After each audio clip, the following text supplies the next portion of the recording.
আসসালামু আলাইকুম সবাইকে। আশা করি আপনারা সবাই ভালো আছেন অ্যান্ড আমি আলহামদুলিল্লাহ ভালো আছি। এই হচ্ছে আমাদের বিড়াল টুকু। এখন টুকুর খেলনা দিয়ে খেলা করছে। টুকুর সাথে আমরা যদি এই খেলনাটা দিয়ে খেলা করি তাহলে টুকু অনেক খুশি হয় এবং অনেক পছন্দ করে খেলতে।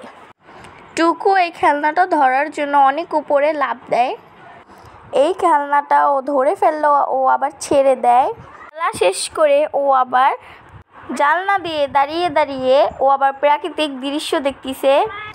মাঝে মাঝে টুকু আবার খেলা শেষ করে এভাবেই টুকু আবার জানলা দিয়ে দাঁড়িয়ে বাহিরের দৃশ্য দেখে। দেখেন কি মনোযোগ দিয়ে টুকু বাহিরটাকে দেখছে। টুকু বাহিরের দৃশ্য দেখা শেষ করে এখন টুকু আবার শুয়ে রয়েছে। বিছানায় শুয়ে টুকুর ভালো লাগলো না বলে টুকু ওর বাস্কেটের উপর গিয়ে শুয়ে পড়ল। টুকু যখন ছোট ছিল তখন এই বাস্কেটটি ওর জন্য আনা হয়েছে, কিন্তু ও বেশি দিন এই বাস্কেটে ঘুমায়নি। বাস্কেটের উপর থেকে নেমে টুকু আবার বালিশের চিপায় এসে শুয়ে পড়ল। চিপায় বসে দেখতেছিল যে আমি কি করি। আমি টুকু বলে ডাক দিয়েছি বলে ও বের হয়ে আসছিল।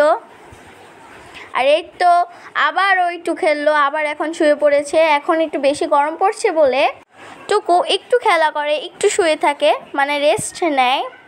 এই হচ্ছে আমাদের ছোটোবেলার টুকু। যখন আমরা আমাদের বাসায় টুকুকে এনেছিলাম তখন টুকুর বয়স 20-22 দিনের।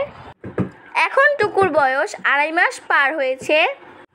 মাশাআল্লাহ, টুকু ছোটোবেলায় দেখতে অনেক কিউট ছিল, অবশ্য এখনও কিউট আছে। ছোটোবেলায় দেখতে টুকু আরও বেশি কিউট ছিল। খেলাধুলা শেষ করে টুকু এখন ঘুমিয়ে পড়লো। আজকে এই পর্যন্তই। সবাই ভালো থাকবেন, সুস্থ থাকবেন, আমার জন্য দোয়া করবেন। আল্লাহ হাফিজ। আসসালামু আলাইকুম।